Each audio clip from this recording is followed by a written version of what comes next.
নমস্কার বন্ধুরা, রান্নাঘর ৪০০ আরো একটি নতুন ভিডিওতে সবাইকে স্বাগত। আজকে আমি বানাবো রুই মাছের পাতলা ঝোল। এর জন্য আমি একটি কড়াই বসিয়ে দিয়েছি, কড়াইয়ের মধ্যে তেল দিয়ে দিয়েছি। এদিকে আমি কয়েক টুকরো রুই মাছ নিয়ে নিয়েছি। তো তেল গরম হয়ে গেছে প্রায়। এদিকে মাছগুলোতে আমি নুন হলুদ ভালো করে মেখে নেব। মেখে নেবার পরে আমি গরম তেলের মধ্যে মাছগুলো ছেড়ে দেব।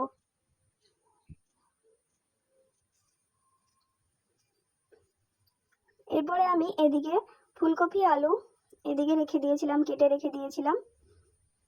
আপনারা চাইলে অন্যান্য সবজিও এর মধ্যে অ্যাড করতে পারেন, পছন্দ মতো সবজি। দেখুন মাছগুলো এক পিঠ ভাজা হয়ে গেছে। এরপর আমি মাছগুলো ভেজে তুলে নিয়েছি। তেলের মধ্যে দিয়ে দেব কালো জিরে ফোড়ন, এবং কালো জিরে ফোড়ন দেওয়ার পরে এর মধ্যে আমি পেঁয়াজ দিয়ে দিয়েছি। পেঁয়াজ কুচি ভালো করে সে ভাজা হয়ে যাবার পরে হালকা ব্রাউন কালার চলে আসার পরে এতে আমি মশলাগুলো অ্যাড করে দেব, যেমন আদা জিরে গুঁড়ো, হলুদ গুঁড়ো, কাশ্মীরি লঙ্কার গুঁড়ো আমি এখানে দিলাম।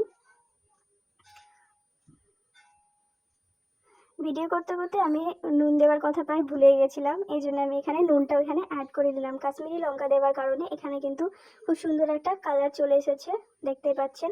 আমি কিন্তু এখানে ঝাল লঙ্কার গুঁড়ো দিইনি, কাশ্মীরি লঙ্কা দিয়েছিলাম কালার হওয়ার জন্য, ঝাল লঙ্কা কিন্তু পরে অ্যাড করব। এরপর আমি কেটে রাখা সবজিগুলো এর মধ্যে ঢেলে দিলাম। আলু ফুলকপি কিন্তু আমার খুব ভালো লাগে, এই জন্য আমি এখানে আলু ফুলকপি নিয়েছি। আপনারা চাইলে কিন্তু আলাদা সবজি অ্যাড করতে পারেন। এরপর এটাকে কষিয়ে নেবার পরে আমি এতে জল ঢেলে দিলাম। জল ঢেলে দেওয়ার পর কিছুক্ষণের জন্য আমি এটা সেদ্ধ করার জন্য বসিয়ে দেব।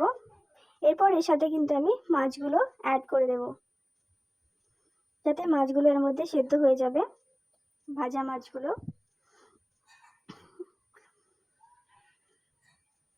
এরপর আমি ঢেকে দেব কিছুক্ষণের জন্য।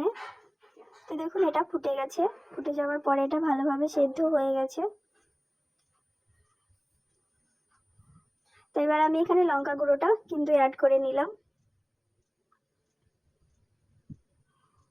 ভিডিওটা ভালো লাগলে এইভাবে আপনারা বাড়িতে ট্রাই করতে পারেন। রেডি আমার পাতলা মাছের ঝোল। ভিডিওটা ভালো লাগলে সাবস্ক্রাইব করে পাশে